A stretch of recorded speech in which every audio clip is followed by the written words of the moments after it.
Dark Souls is an action RPG made by From Software, a studio best known for their work on games seen as piss easy by morons and as too difficult by retards. It's a game that has garnered a cult status over the years since its release in 2011, and it's likely the game you'll hear people telling their gamer grandkids about in the future, before the scourge of EA came and robbed us of all our money with games we were sure would be good this time.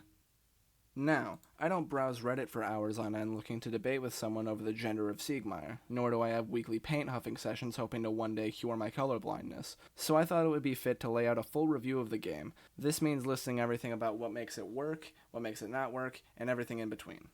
So before I do that, I want to lay out a few ground rules here in order to make sure I have everything sorted out.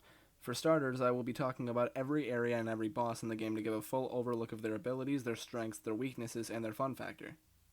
Though, despite how thorough I'm being, I'm not going to be talking about the DLC. This is because the full game itself is going to be taking a big chunk of my time to finish, and I would rather not have to worry about a few extra hours of content that I don't love enough to talk about. In short, I think the DLC does a great job of providing more of what Dark Souls provides, along with some of the best bosses in the game. However, I personally found the areas to be a bit lackluster in terms of exploration and visual design. Other than that, without further ado, here's the review. Dark Souls starts off with you waking up in the Undead Asylum, and it's clear from start to finish that the player character's knowledge is always going to be limited to the player's knowledge. So naturally, his first thought is likely something along the lines of, why the fuck am I in here, and why did some dickhead just drop a corpse onto my head like a morbid episode of Tom and Jerry? The body is carrying the key to the cell you're locked in, and you get a long hallway that gives you plenty of time to ponder why Oscar didn't just drop the key rather than leave the fresh Hillenberg to rot right next to you. It's here where you start what I think to be the best tutorial in any game to come out. This is because the tutorial itself is painfully simplistic in teaching you how to play the game, but incredibly smart in showing you how you should play the game. Now don't worry, the sentence I just uttered makes me want to play Russian roulette with a fully loaded Glock just as much as you have since the divorce, so let me explain what I meant by that. Dark Souls' tutorial doesn't waste any time teaching you button prompts, instead it aims to teach you caution and awareness above all else. The first thing you obtain after running past the boss and into the door is your shield, not your sword, implying the game wants you thinking defensively. The rock falling down the staircase is another way the game does that, as it does a pitiful amount of damage but lets the player know that the game will have unexpected traps and enemies coming out of nowhere. A type of fool me once scenario if you're into metaphors and being asked to leave parties. You meet Oscar, who tells you to ring some bells, best friend Oscar dies, and you make your way over to the boss arena where you learn of the plunging attack, which you use to easily shave off around a third of the Asylum Demon's health bar. This boss, all in all, is a pretty great tutorial boss. He's tanky enough to give you time to get the hang of the controls, his attacks don't deal any devastating amount of damage, and even if they did, they're telegraphed so heavily that Helen Keller could see them coming. Overall, this first area is a truly remarkable tutorial and is a great embodiment of why people love the Souls series so much. Immediately after leaving the Undead Asylum, you enter the Firelink Shrine, an area seen by most members of the Souls community as the perfect hub world, and I'm inclined to agree. Whether this area counts as a hub world per se is mostly up to interpretation, because you can level up at any bonfire, blacksmiths are always in other areas, and it's more so a connection point for most areas in the game.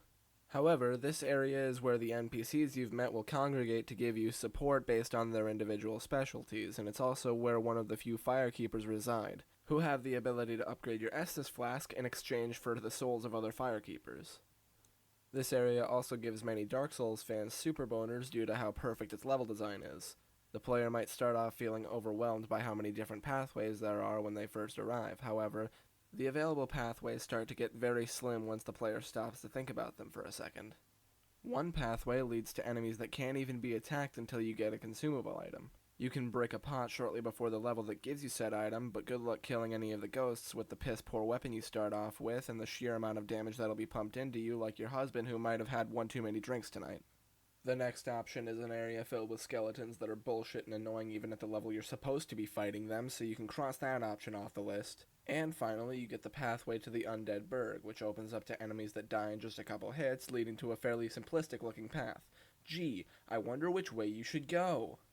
Still, these are all things the game expects the player to understand and deal with. It never tells you which way to go. Trial and error plus common fucking sense should lead you to the obvious path. This area also houses some pretty cool secrets, such as these chests and the pathway back to the tutorial level, which you'll find contains the most important item in the game, the Rust and Iron Ring. In seriousness, the main thing you'll want to come back here for is a doll that allows you access to another area that I'll talk about later. But let's not dilly-dally. The Firelink Shrine is a masterpiece of area design, but I'm excited to move on as fast as possible because I'm sick of talking about good areas and would rather speed through the first half of the game so I can kick the ever-loving shit out of all the bad levels. Next up on our journey is the Undead Burg, an area with a name so similar to all the other ones jumbled together in the first quarter of Dark Souls that I had to launch the game before writing this segment to make sure I was talking about the right one.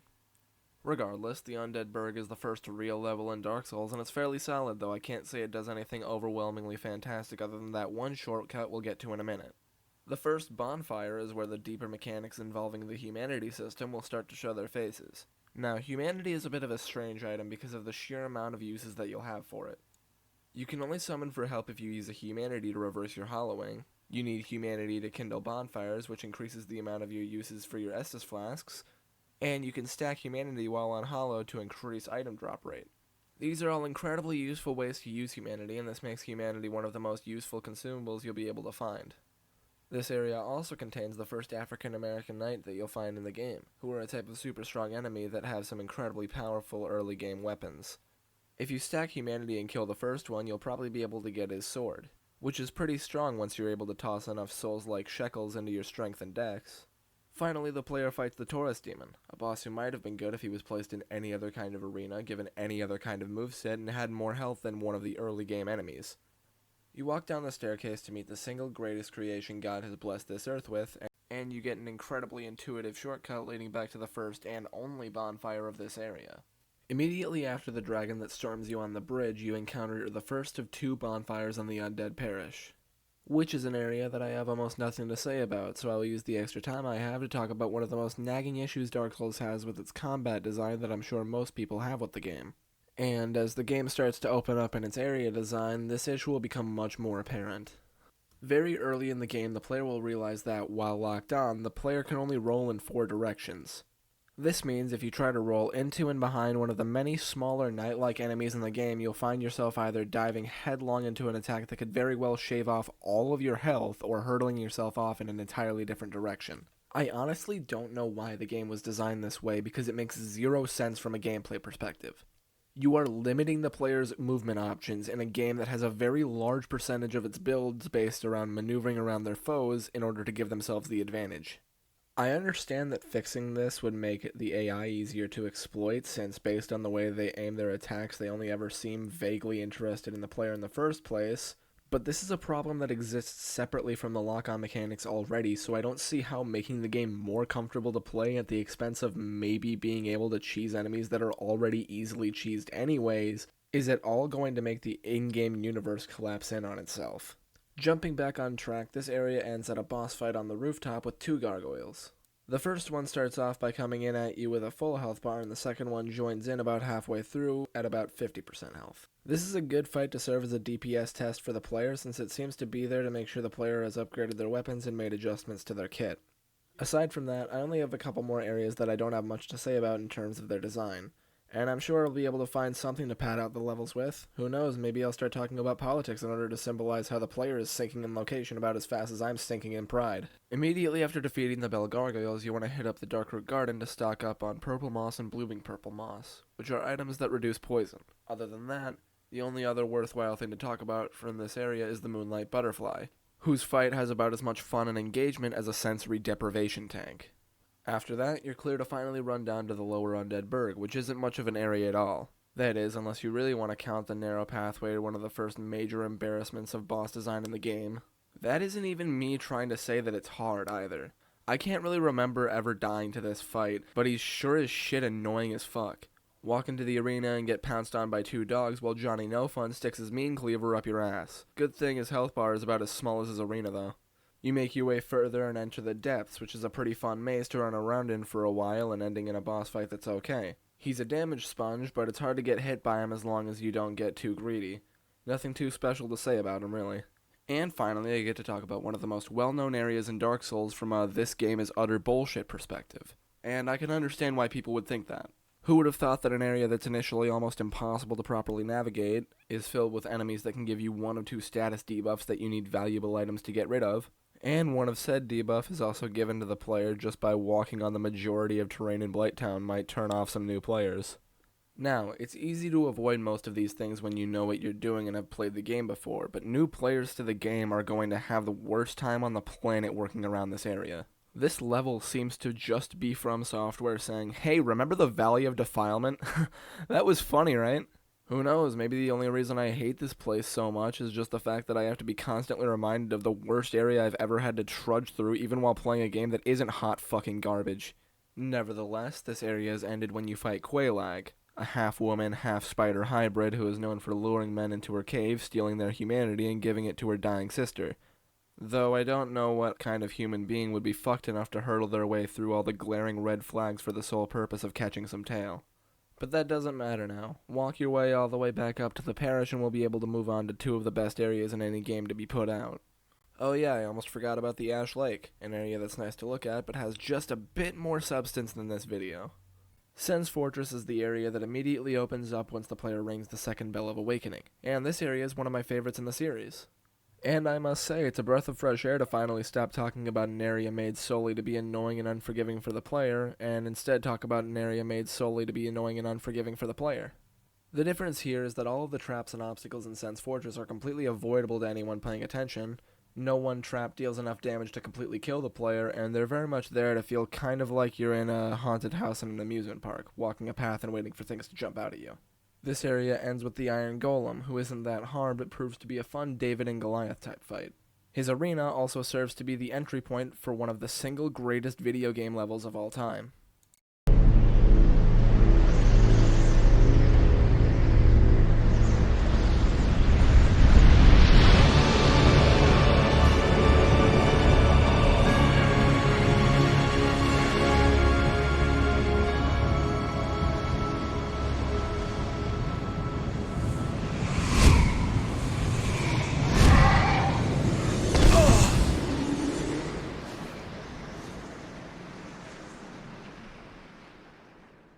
Anor Londo is phenomenal. Mountains of exploration to be had, unique and interesting ways to traverse the terrain, exciting new enemy types, and just gorgeous visuals that have aged wonderfully. It's so captivating that I'm at a loss for what to say about it in this review. Just play the game, it's worth it just for this area. And it ends with your fight with Ornstein and Smo, the perfect gank boss. Smo hits like a fucking freight train but can't defend himself for shit, and Ornstein is a human bullet with lightning powers.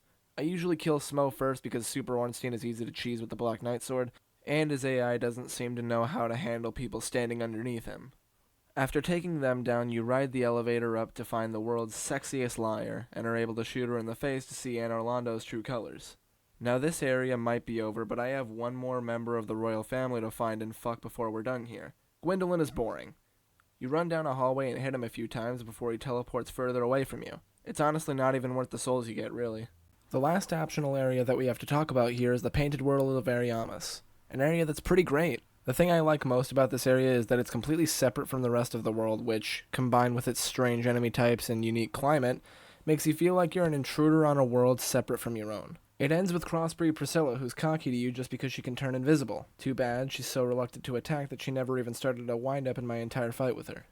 After obtaining the Lord Vessel from Guinevere, the player opens up 4 new areas to explore, each with their own special gimmicks. One's obnoxious, one's lazy, one's boring, and one's good. Starting off, we have the Catacombs and the Tomb of the Giants, which I think has set a new bar for levels that make me want to grab my computer screen and fold it into a paper airplane. This is due to a few things. Enemies are able to respawn and are fucking everywhere. The run-up to the boss has about 20 enemies that can stun-lock you to death if they so much as hit you in the wrong spot. And the Tomb of the Giants houses enemies that can pump out football fields of damage to your health bar, combined with the place being completely pitch black for the entire level. It's such an annoying couple of areas. Anyways, the Catacombs ends with a boss that I think has good lore, but has a fight so pitiful he'll be winding up his first swing when you land your last blow. The Tomb of the Giants ends with a boss that I think is okay, though it feels less like you're fighting a boss and more like you're fighting a group of skeletons while taking as much time as you can to hit a stationary blob. The next area we need to tackle is the Lost Izalith, which kicks itself off with a boss that does a lot of damage but can't move for shit. Do yourself a favor and just walk back to the gate of the arena because he's really not worth fighting in any other way if fun is at all important to you. He opens up an area that's a testament to how lazy Dark Souls' design gets after the halfway point. Early game bosses are littered through the fucking place, and you get a set of stairs leading to a reskin of the tutorial boss. Which reminds me that I genuinely forgot to stop to fight the stray demon in my playthrough. Which is a relief because it's the only optional boss that it's okay to skip because you've already killed it before. The Demon Fire Sage is no different, though this one is something the player can't just run past. I'm not going to spend any more time on it, since From's design here was clearly rushed as well. You fight the Centipede Demon, which is fucking annoying because you have like 3 feet of actual ground to stand on, and you have to plead with him to run over to you so you can kill him properly. Fuck me, the first half of that area couldn't have been worse. I mean, the rest of it would have to be pretty bad to one-up what we just had to go through. The developers would have had to force the player to trudge through lava past the same copy-paste enemies for 5 minutes before fighting a boss that's heavily reliant on platforming in a game where you have to suplex your fucking controller just to get the player to jump. After that clusterfuck of rushed design, I made my way to the Grand Archives, which I have the least to say about. It's a boring stroll through the library where at the end you fight a boss who barely seems intent on fighting you. In order to get to this last area, we first need to run back to the Darkroot Garden.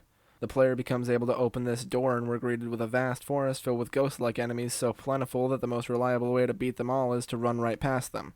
Don't worry, maybe I'll have more to say about this area when they reuse it in Dark Souls 2. Am I starting to sound bitter? I think I might sound bitter.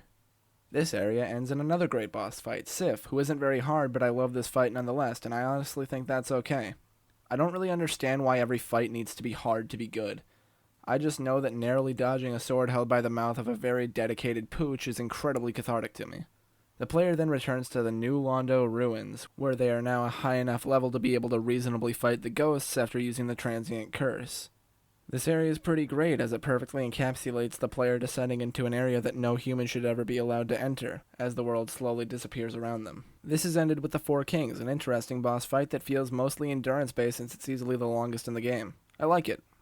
Finally, the player collects all the Lord Souls and travels to the Kiln of the First Flame, an amazing final area that serves as a run-up to Gwyn, Dark Souls' final boss fight.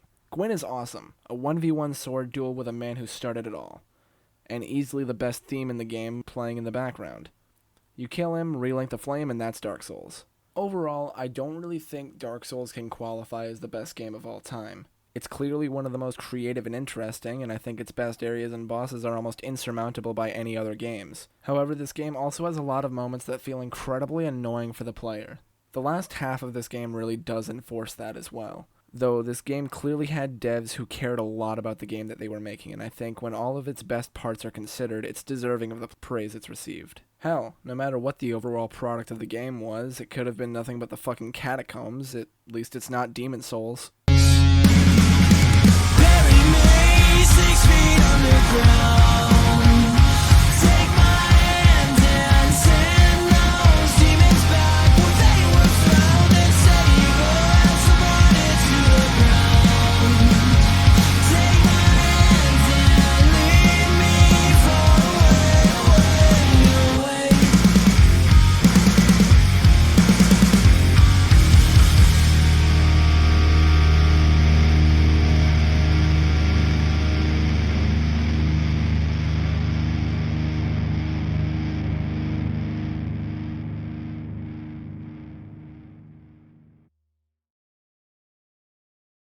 Hey guys, Jake here. Fuck, gotta get the mic closer. Shit. Okay. Hey guys, Jake here. Thanks if you've watched this far. Thank you so much for watching. I want to clear a few things up before I go on to anything else, just unscripted. This video is incredibly inspired by the writing style of Shammy TV. I'll link his channel in the description because he kind of deserves it, because I do think he has actually inspired the way that I write the comedy for this video. Special thanks to the Hunting Project for letting me use their song "Bury Me" for the outro. And other than that, I want to plug my podcast, which I do with a bunch of my friends from my Discord server, or our private Discord server, that I think is just a fun show that I'm going to be fleshing out a lot more in the future. If I'm not working on the videos for this channel, I'll be working on videos for that, especially since for this channel, I really only want to make videos if I think it's on a game that I really want to make a video on. I don't want to pump something out just because I feel like I need to. So I think the next in line for that would probably be Dark Souls 2, though I'm not sure how much I would have to say about it, and I might tweak the rules. I won't go through every area, I won't go through every boss. I probably won't tackle the DLC again. But other than that, thanks a lot for watching this, and I hope to see you guys later.